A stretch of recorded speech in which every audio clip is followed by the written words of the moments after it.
If you look through the archives of the Smithsonian Institution, you'll find a strange artifact. It's a small leather chamois coat. Pinned to it are dozens of military medals, service stripes, and even a purple heart. This coat didn't belong to a general or a human soldier. It belonged to a dog. A short, brindle-colored bull terrier mix with a stubby tail and a face that only a mother could love. His name was Stubby. And he wasn't just a mascot.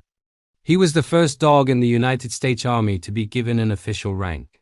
He survived 17 battles on the Western Front. He survived mustard gas attacks. He captured a German spy single-handedly. And when he came home, he met 3 American presidents and led parades across the country. But before he was a war hero, he was nobody. He was a homeless, starving stray wandering the streets of Connecticut looking for scraps. This is the incredible true story of Sergeant Stubby, the dog who took his second chance and used it to save an entire regiment. The year is 1917. The United States has just entered the First World War. On the manicured grounds of Yale University in New Haven, Connecticut, the 102nd Infantry Regiment is training for deployment to France. The atmosphere is tense. Young men are preparing to face the horrors of trench warfare. But amidst the marching drills and rifle practice, a small, hungry visitor appears.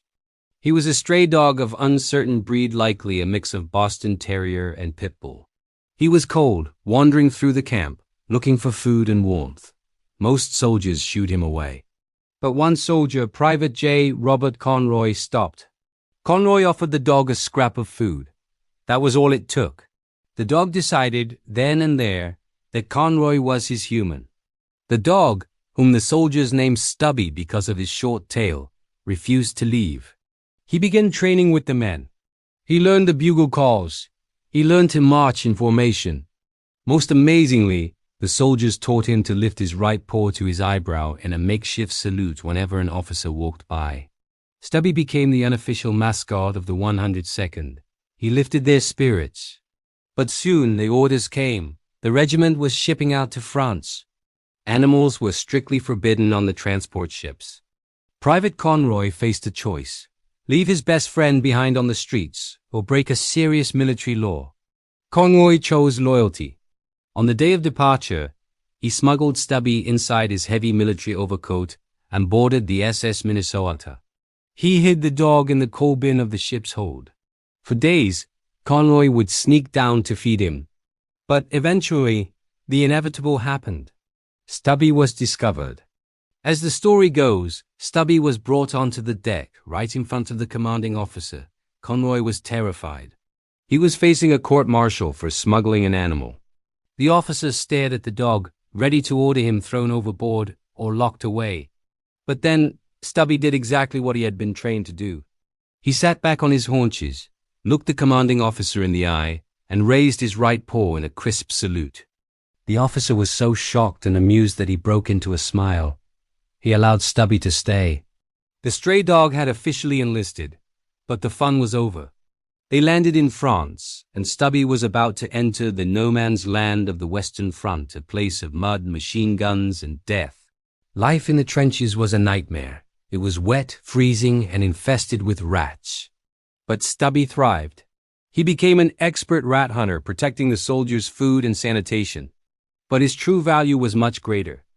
In February 1918, Stubby's unit came under a gas attack. Mustard gas is silent and deadly. It burns the lungs and blinds the eyes. Stubby was exposed to a mild dose of the gas. He survived, but the experience changed him. It gave him a superpower. He became hypersensitive to the smell of the deadly chemical. One morning, while the entire regiment was asleep, a German gas shell landed nearby. The gas began to drift quietly toward the sleeping Americans. The sentries missed it, but Stubby smelled it. He began running through the trench, barking furiously and biting at the soldiers' uniforms, waking them up. Because of Stubby's alarm, the men had precious seconds to put on their gas masks before the cloud hit. He saved dozens of lives that morning. He also became an early warning system for artillery. His sharp ears could hear the high-pitched whine of incoming shells long before the human ear could detect them. When Stubby ran for cover, the men knew to follow him immediately. Stubby's most legendary act, however, happened in the Argonne Forest. During a lull in the fighting, Stubby was patrolling a small patch of brush near the American lines. He heard a noise. He found a man hiding in the bush. The man was wearing an American uniform, but Stubby wasn't fooled. The man whispered to the dog in German. Stubby's hackles raised. The man realized his mistake and tried to run. Stubby charged. He attacked the man, biting him on the leg and knocking him to the ground. When the man tried to reach for his weapon, Stubby bit him on the seat of his pants and held on for dear life. American soldiers heard the commotion and ran to the scene. They found their dog holding a German spy who had been mapping the Allied trenches. Stubby had single-handedly captured an enemy combatant. For this act of bravery, the commander of the 102nd Infantry did something unprecedented. He issued an order promoting the dog to the rank of sergeant. This meant that technically Stubby outranked his own owner, Private Conroy. But war is dangerous even for heroes. During a raid on a German-held town, Stubby was wounded by a retreating German soldier who threw a hand grenade. Shrapnel embedded itself in Stubby's chest and leg. He was rushed to a field hospital. He underwent surgery to remove the metal. His survival was touch and go. But Stubby was a fighter. He recovered, and while he was healing, he spent his time visiting other wounded soldiers in the hospital. His presence brought a touch of home and unconditional love to men who had seen too much horror. When he returned to the front, the grateful women of the French town of Château-Thierry made him a special gift, a chamois leather coat, embroidered with the flags of the Allies. It was on this coat that he would display his many medals. When the war ended in November 1918, Stubby led the American troops in a victory parade through France. But his biggest welcome was back home. He was smuggled back into America again, but this time, he didn't need to hide. He was a national celebrity.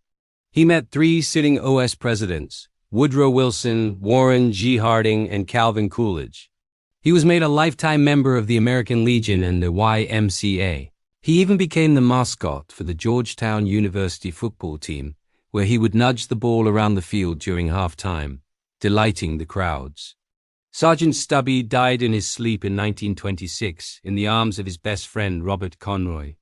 His body was preserved and is now part of the permanent collection at the Smithsonian National Museum of American History. Stubby was born a homeless stray, unwanted and hungry. But when given a chance, a scrap of food and a little kindness, he repaid it with a lifetime of service. He proved that it's not the size of the dog in the fight, but the size of the fight in the dog.